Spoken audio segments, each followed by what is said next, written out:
जी अफशान, हुए तुम यानी कि तुम अजनबी, हम नहीं। मतलब सारे फसाद दा मलबा दूजे दे उत्ते सिटना है। तुम, हम नहीं। एक मिनट काशिफ साहब, ये जो मूवी का हम तस्करा कर रहे हैं, हुए तुम अजनबी, जिसमें हमारे सीनियर तजियाकार और एंकर जो हैं वो डायरेक्टर, प्रोड्यूसर और राइटर, प्रोड्यूसर तो उंजी है ना जिवें मतलब थानू लिखी लिखाई एक किताब मिल जाए तो ਉਹਦੇ ਤੇ ਤੁਹਾਡਾ ਨਾਮ ਛਪਿਆ ਹੈ ਤੇ ਤੁਸੀਂ ਮੁਸੰਨਫਾ हो, कुछ एहो जिहा मामला होया। खैर उधर उस गली में नहीं जाना हमने। तो बात यह है कि इस मूवी में तो ये बताया गया है, ये दिखाया गया है, डिनाइल भी एक छोटी चीज़ है, डिसइंफॉर्मेशन कहना चाहिए और प्रोपेगेंडा कहना चाहिए, जिसमें यह दिखाया गया कि जो रेप हैं वो तो मुक्ति बानी वाले और बंगालीज कर रहे थे, वो ख़वातीन पाकिस्तानी जो उधर कैप्चर कर ली गई थी इस सारे मामले के दौरान। तो और ये दिखाया गया है कि बंगालियों ने वो तलवारें निकाली हुई हैं और वो वहाँ पर जो पाकिस्तानी मुकीम हैं उनको कत्ल कर रहे हैं। बांग्लादेश आज़ाद हुए साल डेढ़ गुजर गया है फिल्म में, बिल्कुल, और फिर भी बंगालियों ने जो बनियानें पहनी हुई है ना, और वो जो लुंगी पहनते हैं, क्योंकि ये भी उसमें खून लगा हुआ है, स्टीरियोटाइप लिबास में 1.5 साल के बाद भी खून लगा हुआ है, खून लगा हुआ है। वो सोवेनियर के तौर पे पहनते होंगे। Yes exactly, you are right.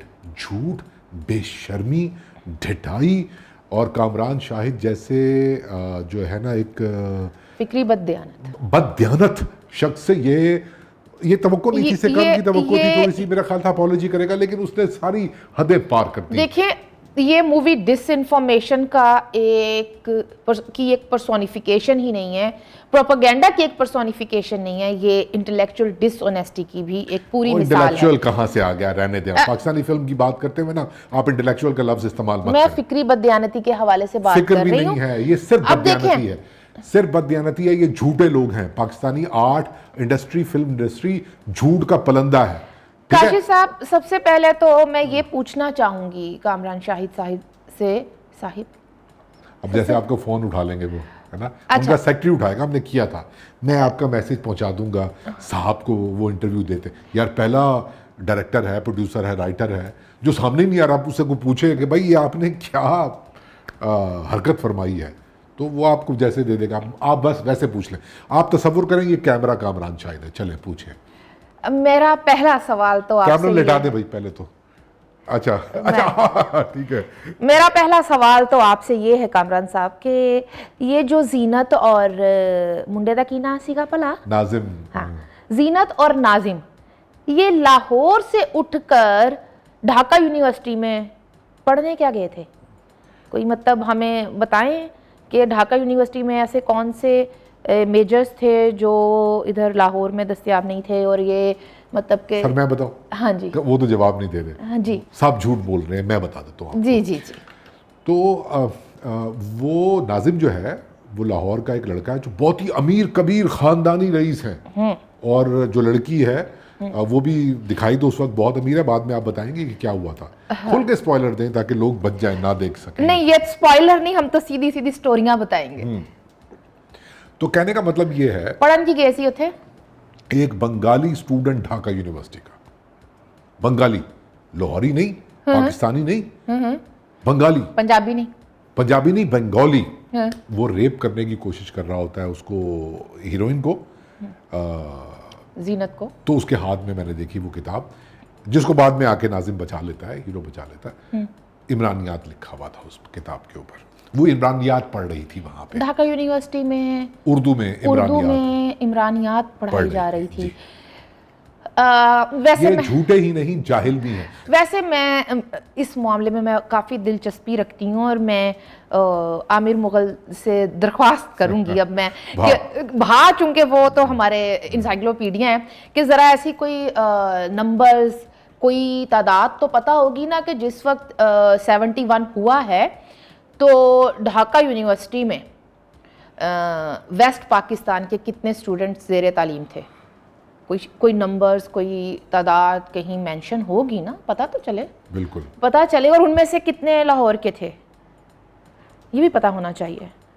और दिलचस्प बात यह है कि फिल्म जब आगे बढ़ती है तो पता ये लगता है कि वो जब उन दोनों को प्ले बॉय बना हुआ नाजिम, अच्छा, प्ले बॉय होने के बावजूद वो इज्जत की रक्षा करता है। इज्जत की रक्षा तो बाद में करता है, पहले दिखाते ये हैं कि वो अपने ही लाहौरी स्टूडेंट्स के साथ पीयर ग्रुप में, उसका कोई बंगाली नहीं होता, बंगाली एक दफ़ा आता है, वो आपको याद होगा कि वो जब नकल लगा रहे होते हैं तो वो प्रोफेसर पूछता है ये कौन नकल लगवा रहा है, तो एक छोटे कद का नाटा काला बंगाली वो निकालते, दोनों यूं पकड़ के, नाटा काला बंगाली। देखें, हाइट के हवाले से, रंग के हवाले से और आपके शक्ल सूरत के हवाले से यहाँ पर जो स्टीरियोटाइप्स बंगालियों को लेकर चलाई गई हैं पहले दिन से, वो आज तक आप उन चीज़ों को अफर्मेशन दे रहे हैं।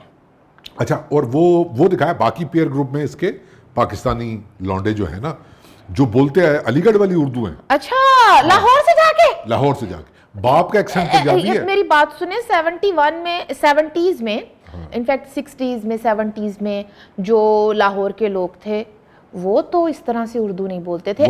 2023 में नहीं बोल सकते बेचारे।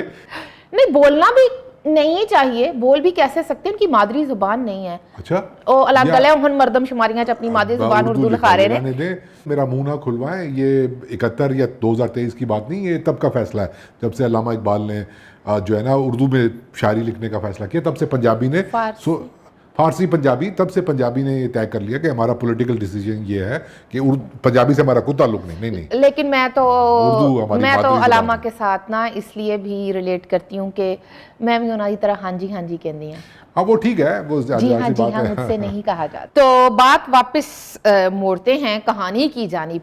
कहानी करवट बदलती है और जब लड़की को रेप होने से बचाता है वो हीरो, तो लड़की जो है वो उसकी मोहब्बत में गिरफ्तार हो जाती है। ये मुझे आज तक इस किस्म के फॉर्मूला मूवीज की समझ नहीं आई थी। सेवियर, मतलब 35 साल हो गए ने यही फिल्मां वेखदे हुए, तुसी नहीं बाज आंदे कि वो मतलब रेप अटेम्प्ट को नाकाम बनाने वाला शख्स आप उसकी मोहब्बत में गिरफ्तार हो जाते हैं। Saviour syndrome. मैं इस पे मजीद नहीं बोलूंगा क्योंकि फिर मैं बहुत बुरा बोलूंगा। आप आगे चलें। तो मीनवाइल ये दोनों अपने होम टाउन लाहौर वापस आते हैं। वाह वाह वाह। और कहानी फिर मजीद करवट बदलती है और मुलाकात होती है, लेकिन अजीबोगरीब माहौल में। यानी ये जो लौंडा प्ले बॉय ढाका यूनिवर्सिटी में पढ़ने के लिए गया हुआ है, ये नाजिम था इसका नाम, या निजाम था? निजाम, नाजिम, कुछ भी था, जो भी था। निजाम होते थे ना वो जमाने में। तो नहीं, मैंने तो इसलिए कहा है कि देखे ना, फिर उसने निजाम बदला। हाँ, बदला तो है, लेकिन वो उसका दोस्त उसको कहता है कि चलें यार मुजरा देखने चलते हैं लाहौर के बाजार हुस्न में। वहाँ पर चोर चानन हो जाता है कि ओ जीनत जड़ी है वो ते क्या हो जाता है, चोर चानन हो जाता है। अच्छा, छड़प वो जैसे करके होता है ना, मतलब वो आपके ऊपर बिजलियां गिर रही हैं कि अरे ये इस जगह से बिलोंग करती है। कहानी उत्थे भी नहीं रोकदी, वो पूरा जो निज़ाम है उस कोठा है उस जगह का, वो एक खादा सरा चलाते हैं और वो हमारे अजीजी सुहेल अहमद साहब बने हुए हैं। आप यकीन करें, खाजा सरा जो हैं वो, अब देखिए जरा मैं कुछ एक लिस्ट गिनवाऊंगी। कोठा, खाजा सरा जो कि हिंदू है, वो नाचने वाली तवाइफ जो कि एक बंगाली औरत की बेटी है जिसका नाम जीनत रखा गया है। जाहिर है वो मुस्लिम दिखाई गई है। तो और जो ब्रोकर आपने बताया उसका नाम जो रुस्वा, ठीक है। तो आपने उसके अंदर मज़हब, किसी के अकीदे को लेके, जेंडर को लेके, उसकी एथनिसिटी को लेके आपने ये बताया है कि एक तो ये कि ये जगह ही गंदी है, नंबर 1, इनको चलाने वाले हिंदू होंगे और बंगाली हिंदू और बंगाली होंगे या ख्वाजा सरा होगा। ये क्या तरीका है? यानी कि प्रोपेगेंडा भी नहीं करना आता यार, इतने घटिया तरीके से ये लोग प्रोपेगेंडा करते हैं, मतलब इतना। अच्छा, आप सुने एक बात, यहाँ पर रुक जाएं। आप यकीन करें कि मैं सुहेल अहमद को मार्जिन ये दे देता था कि यार चलो, मतलब वो थोड़ा वो है अपना, मतलब वो जो है उसका एक्सपोजर इतना ज़्यादा नहीं है। मेरी सारी हमदर्दियाँ ख़त्म हो गई सुहेल अहमद को इस फिल्म में देख के। और मैं अब इस नतीजे पे पहुंचा हूं कि वो उस प्रोपेगेंडे का भरपूर हिस्सा है। यानी उसको शर्म भी नहीं आई सुहेल अहमद को यार, कि वो हिजड़ा बन के बंगाली हिंदू बन के काली माता की वो पूजा करता हुआ दिखाई। अब ये देखें, काली माता की पूजा इस मुल्क में तौहीन मजहब क्या सिर्फ अक्सरियत वालों के लिए है? आपने बिल्कुल दुरुस्त फरमाया, क्योंकि ये डिलिबरेटली एक जगह पर नहीं 5-6 जगहों पर रजिस्टर करवाया गया काली माता को दिखा के, और एक ऐसा तरीका था उनको प्रेजेंट करने का कि जिससे साबित ये होता था कि जो एक नेगेटिव विलन्स है ना, ये उनको उन लोगों के वो भगवान है। देखिए मेरी बात सुने, जबकि काली माता तो रेजिस्टेंस की और मैं उस पर अर्ज करता हूँ, मैं उस पर आप जरा ये सुने ना, ये जो फिल्म में किया कि ये जो हिजड़ा बने हुए हैं सुहेल अहमद साहब, ओह मेरे खुदाया यार, पता नहीं क्या किस किस्म के लोग हैं कि वो बस वो सजेस्टिव ही रहता है, सेक्स के अलावा और कोई बात ही नहीं उसकी समझ में आती, उसका कॉनोटेशन, उसकी टोटल। यार काशिफ, ये ना पाकिस्तानी मीडिया एक ऐसा क्लीशे, बदनुमा भद्दा क्लीशे है। जब भी किसी ट्रांस पर्सन को दिखाया जाएगा, चाहे वो मतलब कोई मर्द ही वो ट्रांसजेंडर बनकर बैठा हुआ हो, तो वो उसका मेन जो उसका जो करैक्टर है, उसकी मेन दो बातें होंगी। क्या मामलात होते हैं, मर्दों को रिझा रहा है, वो उनको टीज कर रहा है, और वो एक तो यानी ये मजाक उड़ा रहा है, और एक जिस फनी तरीके में उनकी बॉडी लैंग्वेज को बॉडी लैंग्वेज, मेरे नजदीक बॉडी लैंग्वेज तो बाद में आती है। आप ये दिखाते हैं कि जो ट्रांसजेंडर है वो मर्दों को रिझाने के लिए अन्यवा पागल हुए होते हैं। इसमें भी उसने इस तरह की हरकतें की हैं सुहेल अहमद ने। लेकिन आप सुने, सुहेल अहमद जो काली माता की पूजा कर रहा है, वो लाहौर में एक कोठा चलाते हुए है, जो है ना, पाकिस्तान को तोड़ने की कोशिश कर रहा है। क्योंकि वो मुक्ति बानी का हेडक्वार्टर लाहौर का हीरा मंडी बनी हुई है। और यार कामरान शाहिद साहब, आपको झूठ बोलना भी नहीं आता, मतलब इतनी जहालत, इतनी बेहिसी। आप काली माता की बात कर रही हैं, देखें हमारे बहुत सारे हिंदू दोस्त, पाकिस्तानी दोस्त रहते हैं पाकिस्तान में, मेरे बहुत अजीज दोस्त हैं, एक फहरिस्त मैं गिनवा सकता हूँ। जब वो देख रहे होंगे तो उनके दिल पे क्या बीत रही होगी कि यार ये क्या हरकत कर रहे हैं। और जो काली माता की बात मैं अगर करूँ ना, तो ये उनके जो एक त्रिमूर्ति है ना, जिसमें विष्णु भगवान हैं और ब्रह्मा हैं और जो शिवा है, शिवा की ये जो है वो बेगम है, और दुर्गा माँ का एक अवतार है जो एक राक्षस को, अब राक्षस के ऊपर भी बात हो सकती है, वो एक लेकिन बात ये कि वो रेजिस्टेंस की अलामत है, एक वुमेन एम्पावरमेंट की एक अलामत है, एक बड़े तबके के लिए, जो बड़ा तबका मैं कह रही हूं जो पाकिस्तान में भी रहते हैं। आप सुने ना, ये बात सुने आप, ये बात सुनने वाली है कि वो एक राक्षस है जिसका नाम है रक्त बीज को मारने के लिए वो उसने काली माता का, दुर्गा माँ ने रूप बदला और उसको बताया कि औरत की शक्ति क्या होती है। आप देखें कि उसके बाद ये मैं बात कर रहा हूँ, ये वेदों में जिक्र है, मेरा ख्याल है कि ये अथर्ववेद के अंदर एक हिम भी है इस हवाले से। तो इसके अलावा और कोई बहुत बड़ा तस्करा नहीं है। आप बड़ी मेजॉरिटी हिंदुस्तान में देखें, पाकिस्तान में देखें, हमारे तो दोस्त हैं, जाहिर सी बात है कि यहाँ जो पाकिस्तानी हिंदू हैं उनसे बात होती है, लेकिन दिल आज़ारियां सिर्फ यहाँ पर अक्सरियत की होती नहीं। आप मेरी बात पूरी होने दें कि जो जिन भगवानों की पूजा करते हैं वो लोग, उनमें श्री राम जी हैं और शिवा हैं, और काली माता की पूजा बहुत बड़े लेवल के ऊपर नहीं होती। एक कल्ट था, अगर आपको याद होगा, जो ठग थे, उसमें मुसलमान भी थे और हिंदू भी थे, जो हिंदुस्तान में ठग बड़े मशहूर हुए थे जिन्होंने लाखों लोगों को कत्ल किया होता है। उस कल्ट ने पूजा शुरू की थी काली माता की। ये उस नेगेटिविटी को इन्होंने हाईलाइट करने की कोशिश किया, डिजास्टर।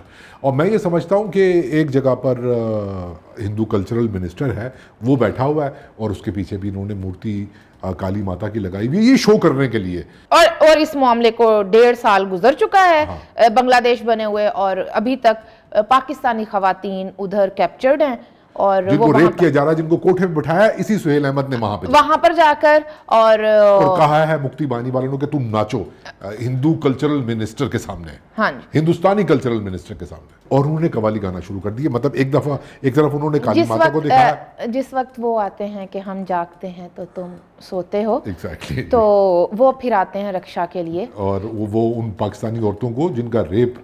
अब मुझे एक दफा फिर मतलब कामरान शाही साहब कोई 1.5 साल हो गया बंगलादेश बने हुए फिल्म दे विच, ते ए जेड़े हिफाजत फरमाने वाले हैं, मुहाफिजीन हैं, ए उत्थों हैलीकॉप्टर चोरी इधरों उधर किवें जांदे, हैलीकॉप्टर चुकदे औरतां नूं बचांदे हैगे, फिर वो हेलीकॉप्टर ठक ठक ठक ठक करके इधर, मतलब रडार सिस्टम था या नहीं, मतलब कोई ऐबता बात तो नहीं हो रहा था ना नहीं, मतलब सर की है।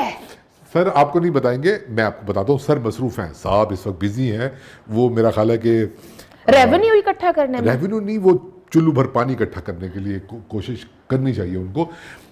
वो operation search light Kamran Shahid version करते हैं, ठीक है, और नहीं प्रोपेगेंडा के है ना, ऑपरेशन सर्च लाइट प्रोपेगेंडा।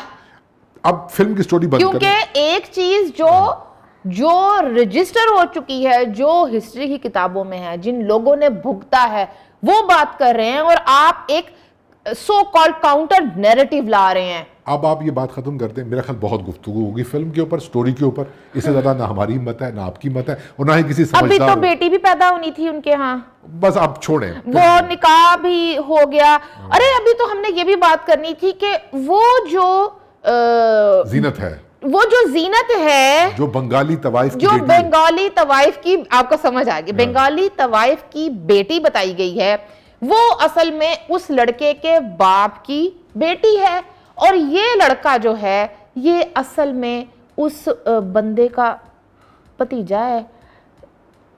की है, इससे तो अच्छा था वो खुद ही स्क्रिप्ट लिख लेते, इससे अच्छा स्क्रिप्ट लिखते, इससे अच्छा स्क्रिप्ट लिखते, इससे तो अच्छा ये कामरान शाहिद की बजाय ना इससे लिखवा लेते, इमरान रियाज खान से, या उससे लिखवा लेते। वो कौन है वो जो जियो में बैठा होता है? नहीं, मैं तो समझ रही थी आप कहेंगे औरिया मकबूल से लिखवा लेते, वो उससे अच्छा स्क्रिप्ट लिख लेता। वैसे आप अब इनका आपस में शुरू हो जाएगा सहाफियों का कि सर ने फिल्म बनाई सी, सर मैंने दो, मैं तो हेलीकॉप्टर की बजाय ना आप दोगे चला दूंगा। जी बिल्कुल, आप दोगे भी इन्होंने तबाह किए हैं और उसके तो कहने का मतलब ये कि बस छोड़ दे, बहुत हो गया। अब आप इस पे बात करें, मुझे सवाल का जवाब देंगे। टैग लाइन दोहराते रहे, when Dhaka was falling they fail in love. दोनों लाहौर के स्टूडेंट्स, ढाका में जाके उनको मोहब्बत हुई। लाहौर में मोहब्बत की फिजा साजगार नहीं होगी। हाँ, लाहौर में वो सुहेल अहमद था ना, वहाँ तो उसने उरियानी और फहाशी फैलाई हुई थी ठीक है। अच्छा देखें, ये फिल्म बनाई क्यों कामरान शाहिद ने, और इतने भद्दे तरीके से प्रोपेगेंडा किया क्यों? बात यह है, और इसकी टाइमिंग देखें इस सब की, बात यह है कि आप साल से बन रही थी वैसे ये मूवी, मैं बिल्कुल कोशिश शायद ये होगी कि ये जो मतलब कि 2 बरस पहले जो उन्होंने अपनी 50वीं सालगिरह मनाई उधर है, नहीं आ सके, निकम्मापन हो गया। मुझे बता रहे थे वहाँ पे जो लोग काम कर रहे थे कि यहाँ तक भी नौबत आ गई थी कि आता था तो क्या लिखना है, तो कामरान साहब लिख के देते थे सीन, चलो ये बोल दो। बाजू का एक्टर्स को नहीं पता होता था। काशिफ हमें तो ये अंदर की खबर बता रहा हूँ आपको। अच्छा, अंदर की खबर आप ये पता कर सकते हैं, ये जो मंकी कैप्स पहनी हुई थी, ये जो मुक्ति बहानी वालों ने मुंह छुपाए हुए थे, पूरी फिल्म च मैं देख दी रही हूं। ये चुप हो जाए, चुप हो जाए। ये कौन थे? ये कौन थे? चुप हो जाए। ये एक्टर्स थे? हाँ, ये एक्टर थे। वो सब ये कौन थे? देखें आप देख सर, ये कामरान शाहिद आपको नहीं, वो बेचारा पता लग गया अच्छा मेरी बात सुने, ये आपने देखे ना, ये जो झूठ बोले गए, मैं अर्ज ये करना चाहता हूँ कि इसके लिए एक नेक्स्ट लेवल की बेहिसी और बेशर्मी चाहिए कामरान शाहिद जैसी, कि इन्होंने ढाका यहाँ पर बाजार हुस्न को मुक्ति बानी का सेंटर बनाया, और वहाँ पर ढाका यूनिवर्सिटी को, जहाँ पर इन्होंने बंगाली स्टूडेंट्स को बेदर्दी के साथ कत्ल किया था, जहाँ पर वो जिस बरगद के दरख्त की हम बात करते हैं, असातिज़ा को भी, जहाँ पर उन असातिज़ा को कत्ल किया गया था जो सिर्फ अपना हक मांग रहे थे, जहाँ पर ढाका में खून की नदियाँ इसलिए बहा दी गई थी कि वो लोग अपना जमहूरी हक मांग रहे थे, वो अक्सरियत में थे। आपने उनको उनका हक नहीं दिया। इसीलिए तो यहाँ पर स्टूडेंट्स पॉलिटिक्स पसंद नहीं की जाती। वो कहता समझा है, करें। नाजिम कहता है वहाँ पे, ये निज़ाम कहता है कि वो ये बंगाली मुजीबुर रहमान आ रहा है ढाका यूनिवर्सिटी में, हमें क्या, हम तो स्टूडेंट हैं, हमारा सियासत से कोई ताल्लुक नहीं। ये वो बोलता है। देखे ना, फिर ये वो बात है वो अशफाक अहमद जमाने की कि ए पॉलिटिकल रहना चाहिए स्टूडेंट्स को, आम शहरियों को, गैर सियासी। जैसे अकबर के 9 रतन थे ना, वैसे अयूब और ज़ियाउल हक के भी 9 रतन थे, हैं, जिन्होंने, मैं आपको 9 रत्नों के नाम गिनवाता हूँ, सब इस फिल्म में है।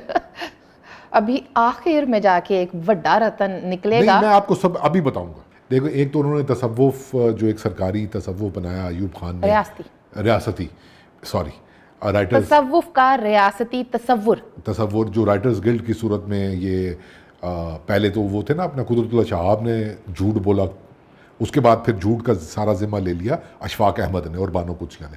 तो अशफाक अहमद का जो एक पॉलिटिकल नैरेटिव था कि छोड़ दो जो भी है रज़ा और रग़बत के साथ, उसको सियासत, गंदी लोग, गंदे लोग, सियासत नहीं, बस।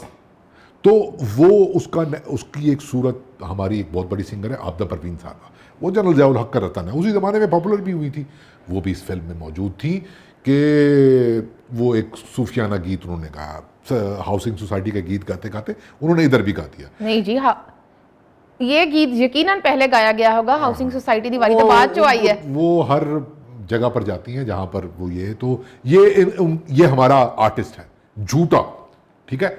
सुहेल अहमद एक रतन है, उस जहालत का रिप्रेजेंटेटिव जो जनरल ज़ियाउल हक के दौर में और उसके बाद, ठीक है, यहाँ पर कॉमेडी के नाम पर है ना, हीरोज बनाए गए कि आपने जो फैट शेमिंग कर रहा है, जो मिसोजिनिस्ट रिमार्क दे रहा है, जो ट्रांसजेंडर्स की इंसल्ट करके कॉमेडियन बना हुआ है, ट्रांसजेंडर्स की इंसल्ट करके वो बंदा।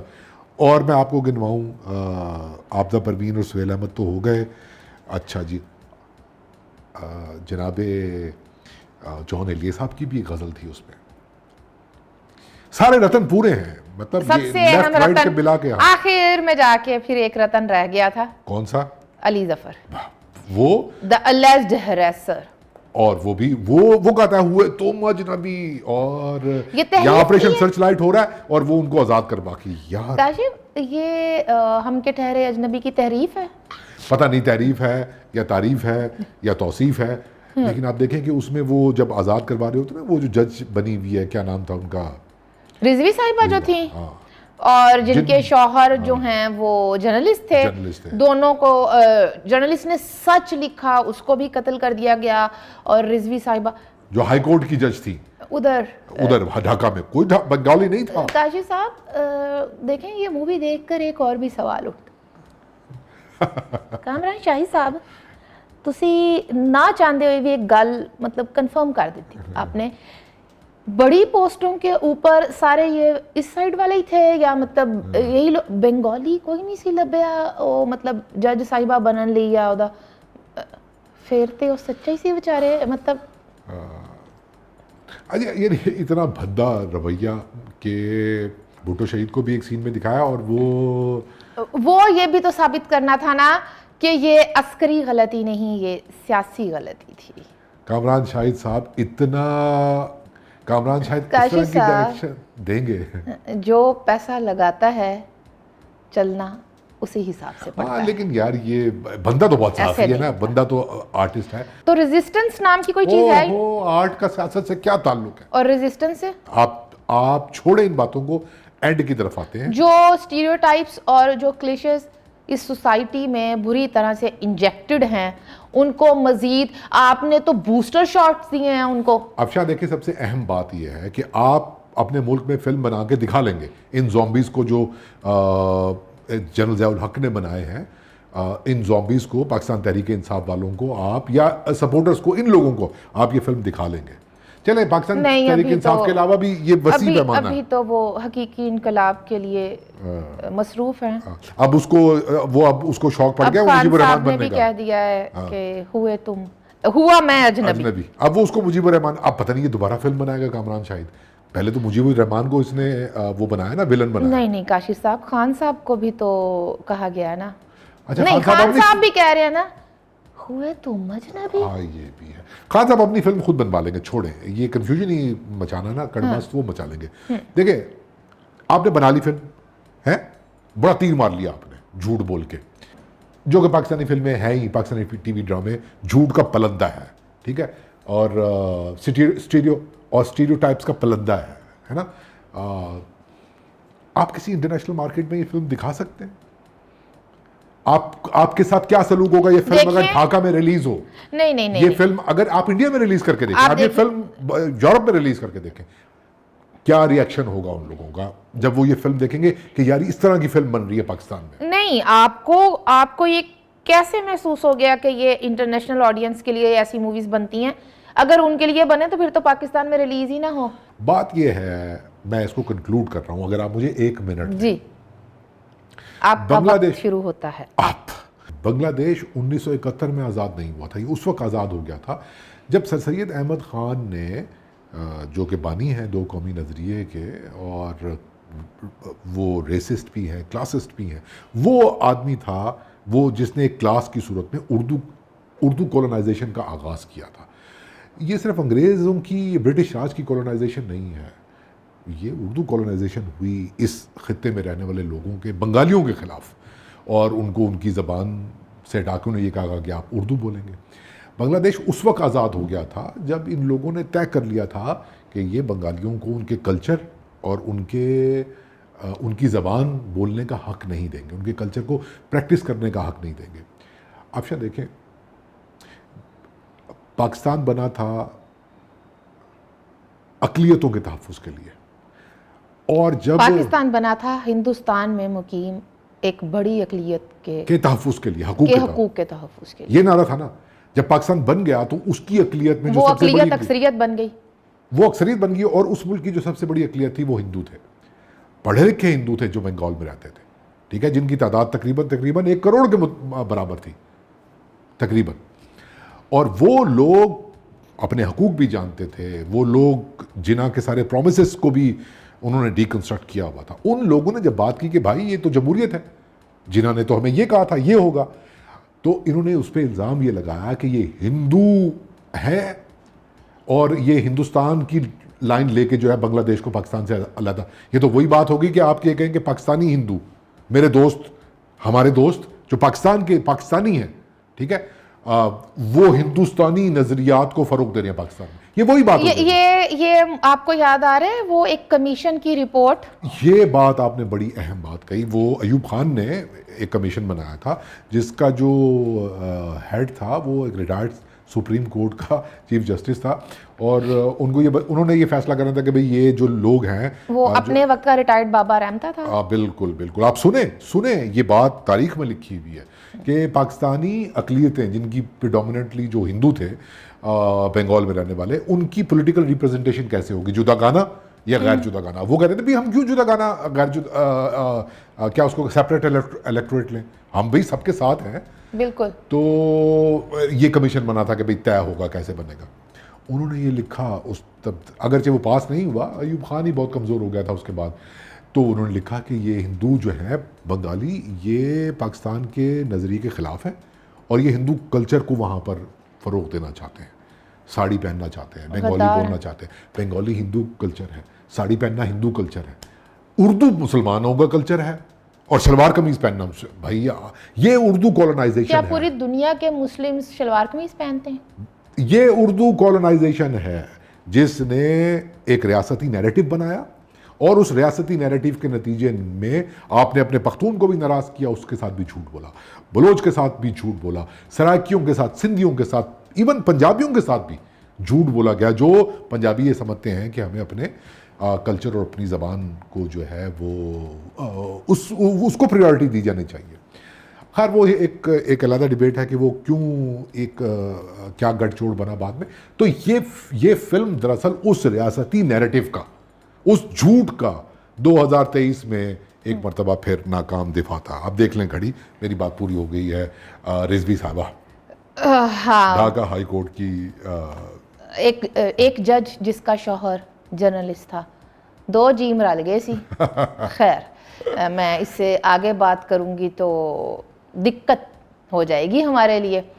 तो फिर अब हम अजनबी ठहरे या फिल्म स्टार शाहिद और उनका बेटा कामरान शाहिद? हाँ, ये बहुत अच्छा सवाल है। हम ही अजनबी हैं यार, हम ही अजनबी हैं। मतलब मैं ये समझता हूँ कि कामरान शाहिद को नहीं बताया जा सकता है, ना उसके वालिद को शाहिद को, कि लाखों औरतें रेप हुई थी। इसी चीज को तो उन्होंने एक देखें, ये कितनी बड़ी ज्यादती है कि आपके ये रिपोर्ट्स हैं, तादाद यूएन रिपोर्ट के मुताबिक ऑन रिकॉर्ड ये जुमला है कि खवातीन बंगाली औरतों का रेप हुआ। आपने अपनी फिल्म में हुए तुम अजनबी में कितनी बंगाली औरतों के बंगाली मर्द रेप कर रहे हैं उन पाकिस्तानी औरतों तो का। आप इस तरह से एक पैरेलल दुनिया के बासी होते हुए एक पैरेलल हिस्ट्री बनाकर ले आएंगे प्रोपेगेंडा। तो ये जुमला ऑन रिकॉर्ड मौजूद है कि हम नस्ल बदल देंगे बंगालियों की। हाँ, लेकिन आपने लाखों लोगों को कत्ल किया, आपने लाखों बंगालियों को कत्ल किया, आपको माफी मांगनी चाहिए उनसे। 2023 में आपको माफी मांगनी चाहिए। नहीं, हम तो हुए तुम अजनबी बनाएंगे, बना ले फिर हुए तुम अजनबी, और बस ठीक है फिर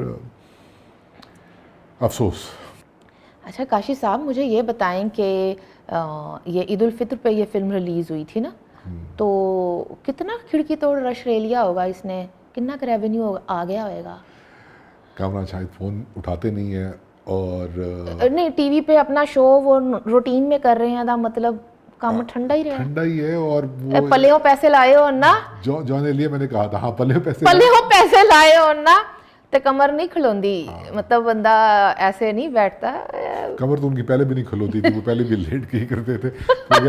तो उनसे पूछा नहीं जा सकता। वो जॉन एलिया वाला मैं कह रहा था कि वो उसमें गजल भी है ना, आप मिलते नहीं हैं क्या कीजिए। बस सर, तुसी भी नहीं मिलते, हुण सानू इंज ही बोल के गल करनी पै रही है।